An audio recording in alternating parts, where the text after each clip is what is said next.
this is Matthew Lee, and I'm here with Jason Liu, American Wushu practitioner and champion.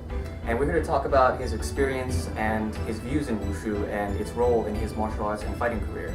So just a quick introduction to Jason before I begin. Jason initially started his training in Taekwondo before transitioning to Wushu in his later years. He is also one of the co-founders of UWG, or University Wushu Games, which is a local level Wushu competition here in the east coast of the US, in College Park, Maryland. And over a span of 10 years, Jason has become a 3-time US Wushu team member in Taolu, or forms, and a 2-time US Wushu team member in Sanda, or Sanshou, which is full contact fighting for Wushu. And a while back I did some research on his achievements, and give me a second here. I have it all written down because there was no way I was going to get it all in one go. Let's see.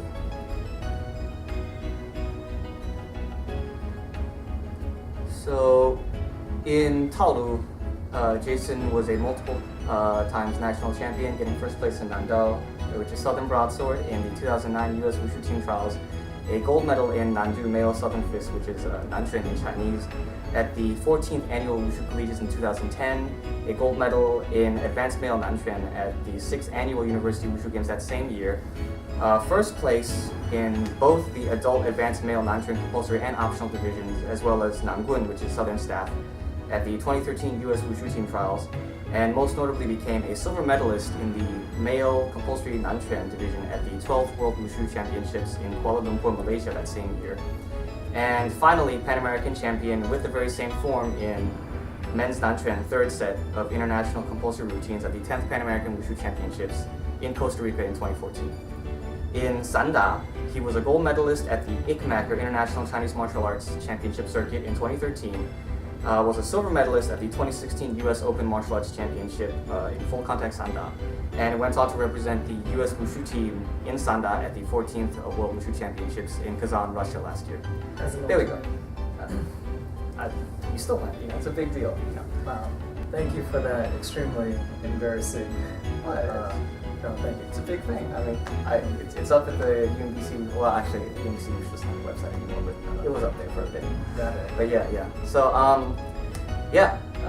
that's Jason Liu. So let's start with the most basic question. How did you get started with Wushu? Well, I was doing Taekwondo, and my babysitter's kids, who were like older role models, so my brother and I, they kind of like started talking about Wushu, kind of showed it off. Brought us to a class, and my brother and I were just like really hooked. So I think we like held on to Taekwondo for a little bit longer, but then we switched pretty soon after. So obviously you're also very, very accomplished in Sanda as well, not just in Taolu. So what motivated you to get into sparring? Well, I've always been into sparring. I mean, I've been really interested in sparring ever since I was like 6 years old in Taekwondo. Okay. I mean, it just feels like you're doing all these like martial art movements and forms, and then you want to try it out, on someone who's non-compliant, who's not just doing a form with you, and that's the only way for me to like kind of safely see whether or not these martial art techniques work for me, aside from like street fighting, which I've never done in my life. So, that's understandable.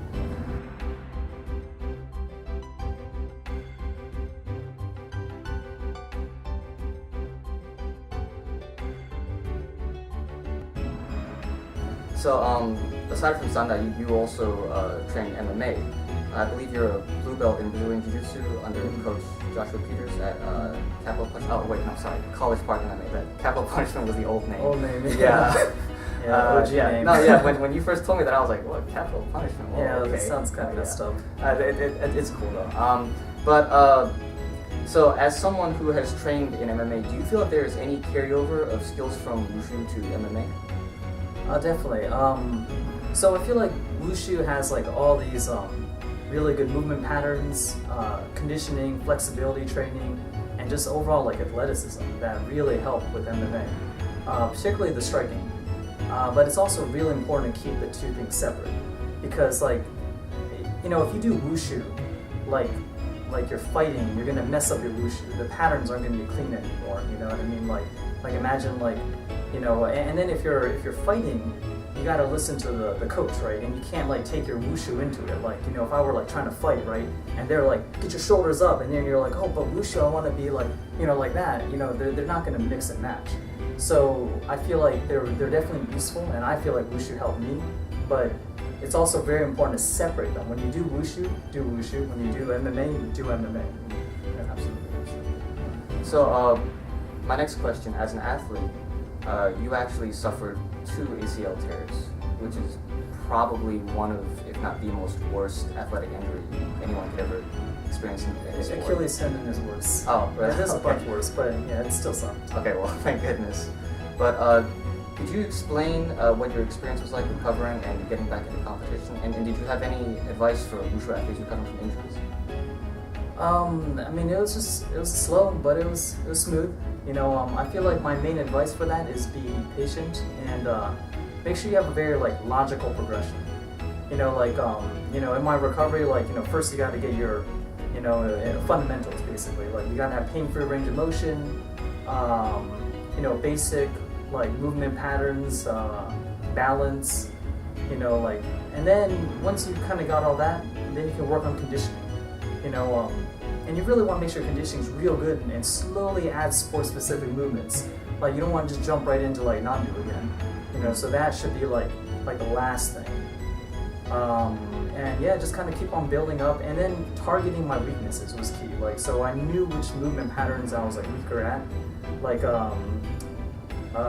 for example, like if I hip hinged on my right leg, I knew that was like very weak.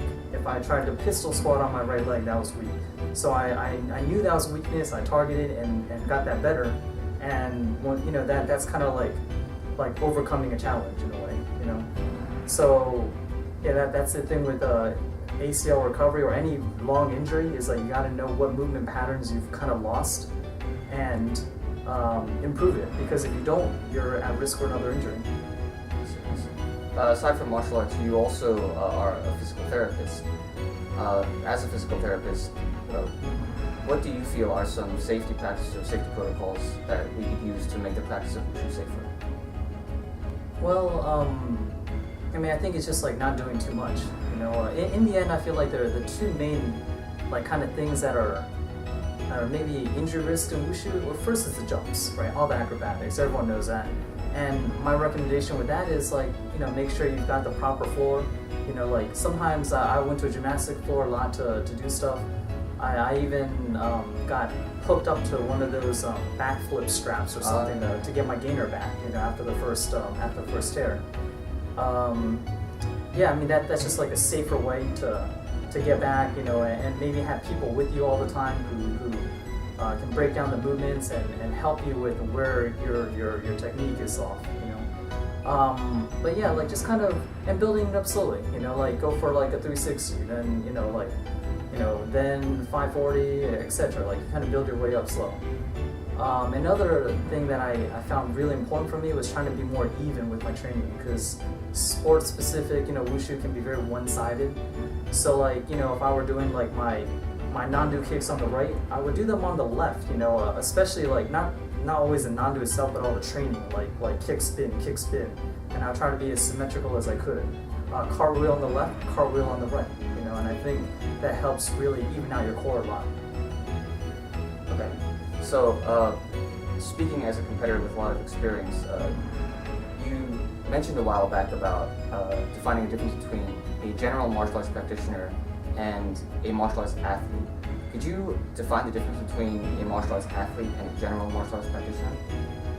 Well, I mean, I think that just depends on like your definition of athlete. Like if I take athlete to mean like someone who's, you know, participating in a sport, then I would say like a martial art athlete is someone who participates in, you know, martial sports.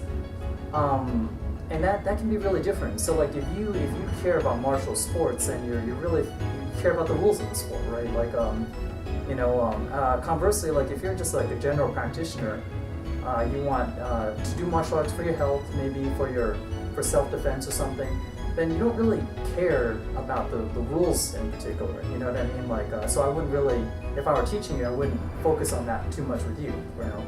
And in the end, I think most of us are like both. in some ways. You know, like I feel like I care about martial sport, but I also care about self-defense, you know, health, and other aspects. So, you know, you don't want to put people in a box too much, but you do kind of like, if you're teaching, you do kind of have to know what the student is looking for in a way. So, as someone who is very, very experienced in modern Wushu, you and I both know that modern Wushu has come under fire a lot by a lot of traditionalists, especially traditional Chinese martial artists that say that because it's a sport form of traditional Chinese martial arts, that it's not real martial arts. So what is your response to the criticism that modern Wushu is not real Kung Fu? Well, alright, so I guess if we're saying like, you know, well, sometimes like people have different like definitions of Kung Fu, so it's a little hard. Like, if you say Kung Fu is just strictly traditional Chinese martial arts, then, you know, modern Wushu isn't. It's modern. It wasn't created 200 years ago. You know, the Chinese government had a hand in creating and promoting modern Wushu. But then if you just take it to mean like Kung Fu to mean like Chinese martial art, I would say it's definitely, because, you know, it's Chinese and it's a martial art. It's got all the qualities of a martial art, and you know, and I get where this can be a little hard for people, but I mean, I think we don't want to put your own definition on a word too much. You know, some people have a very narrow form of martial art when they define it. Then yeah, maybe it's not a martial art. But at least for me and how I define martial arts, it definitely is.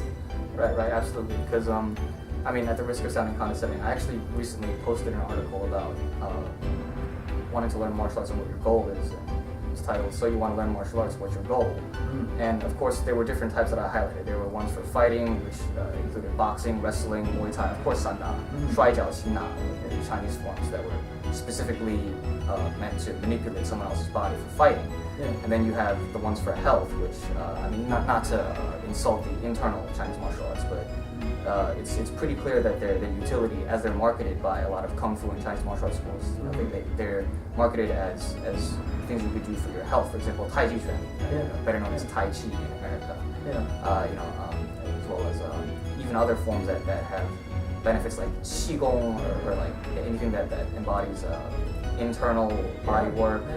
Of course, these extend to 八卦掌, 形意拳, you know, and Yi Quan is also called 大成拳. And it was pretty clear that even after like the whole like Xu Xiaolong versus Wei Lei, like Tai Chi versus MMA like fiasco, it was pretty clear that Tai Chi works best as a health exercise. Not to say that it doesn't have fighting, but you would still say it's a martial art, right? Absolutely, yeah. That's what I. Yeah, and I think that's the kind of the key thing is that if you make your definition too narrow, it's almost like only what I do is martial art, which is kind of messed up in a way. You know, it's like I don't know, any style. Like if someone's like, oh, I do this style and it's got a little bit of internal, a little bit of external, a little bit of weapons, and only that's martial arts. So anyone else who does something else, it's not martial art. It's kind of arrogant, you know. Yeah. And again, this is not to put down like internal Chinese martial arts styles at all. You know, it's pretty clear that these styles, Tai Chi Chuan, 形意拳, you know, 八卦掌, they clearly had. Oh yeah, I know you're a huge fan. Yeah, absolutely. Yeah, you love that stuff. Yeah, they clearly have martial roots.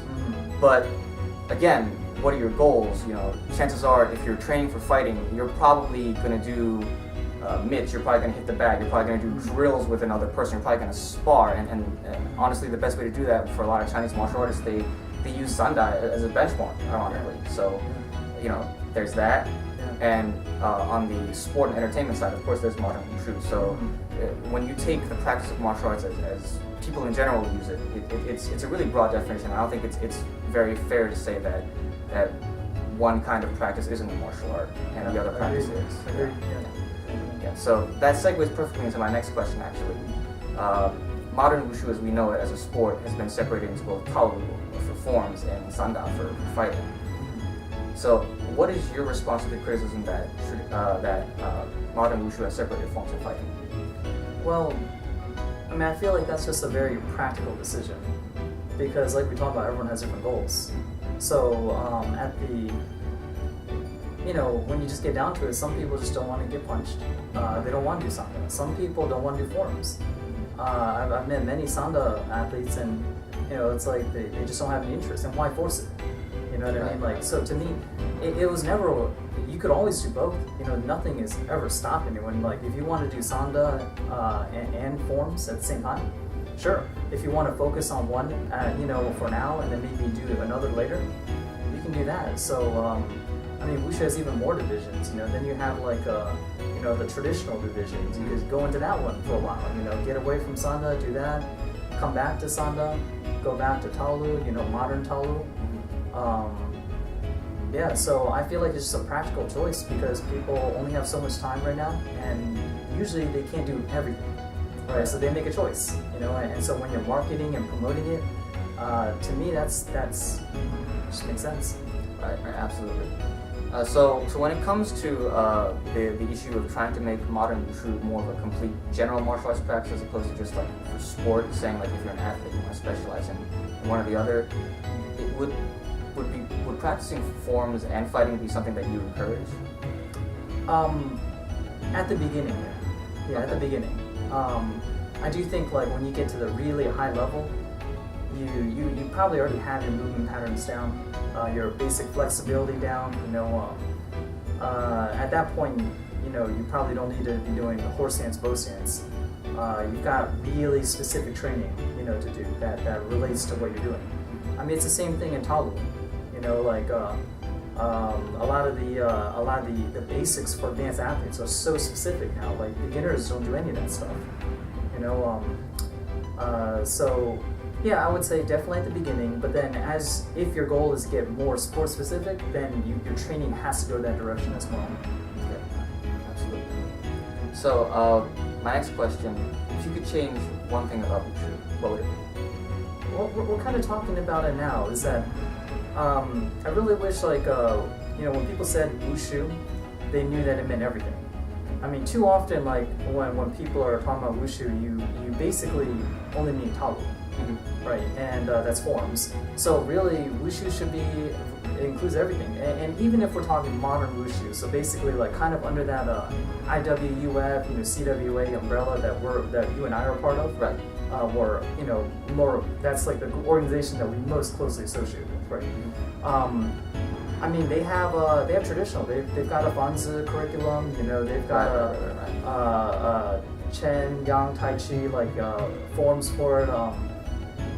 There's Sanda, like we talked about. There's Wushu. So Taolu. I mean, there's just like a lot of options. I wish that we kind of knew that Wushu meant everything. Like when you say Taekwondo to someone, people just know that you don't only mean forms, Right. you mean everything. You know, forms, sparring, etc. You know, and I wish Wushu had that kind of thing going for it as well. Right. To your point, I think it's worth noting that the CWA, the Chinese Wushu Association, has been trying to encompass what Wushu is as a whole. It's not just Taolu or forms specifically for performance or competition, although that is what Wushu is most well known for. Yeah. They have released Duanwei, or like a specific standardized curriculum for a lot of traditional styles over the recent years. You know, Yeah. again, all the 5 recognized styles of Tai Chi, Baji as well, the Fanzi, of course, as you mentioned. Yeah. And I think recently they've been trying to bring back other practices as well, like for example, push hands. Oh, that'd be awesome. Yeah. We've talked about like Duanbing and stuff Right, like right. that. Yeah, Like, absolutely. Yeah. Yeah, now all of that, you know, would just like kind of under the umbrella of Wushu, Right. would I think really help the whole martial art. Yeah, absolutely. I think in 2014 there was an event called the first China National Games. I don't know what the exact Chinese is, but that's what it was translated as, and it had all these different divisions. It had modern Wushu, I believe it had Sanda, it had push hands, and it also had Duanbing as well, which I think was trying to be brought back by Ma Xianda, the late Wushu grandmaster who taught Jet Li, you know, Fanzi Xuan, his favorite Wushu style. So. Yeah, deep down, I do wish that people would look at the word Wushu and see it as a complete practice of Chinese martial arts, not just like modern Wushu Taolu, although there is of course that part again. So yeah, I mean, we'll see. I think a big part of that lies in how we represent our art. You know, and I try to look at great examples, as I'm sure you know, like Zhao Hangjun, Jet Li's competitive rival, who was raised in traditional first before he went to modern Wushu. And he actually said, if you want to be a real Wushu expert, you should train both Taolu and Sai Shoku. It's not good if you only train in one method and have no understanding of the other. That's like walking with one leg, not two. And of course, other masters like the late Wushu Grandmaster Cai Longyu and Shen Yuanze, they both said, if you want to be a real Wushu expert, you have to train both Taolu and Sanda. So I wish that deep down there were more athletes like you and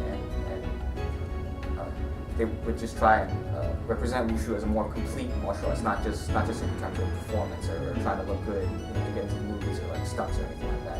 Yeah. I mean, and really, I just want everyone to know that option's out there for them. Right. I don't, you obviously don't want to force people to do something they don't want to do. That's the whole thing with this. What makes Wushu so great? It's like if you don't like, modern jumps and forms, and twists, there's something else for you under the same organization.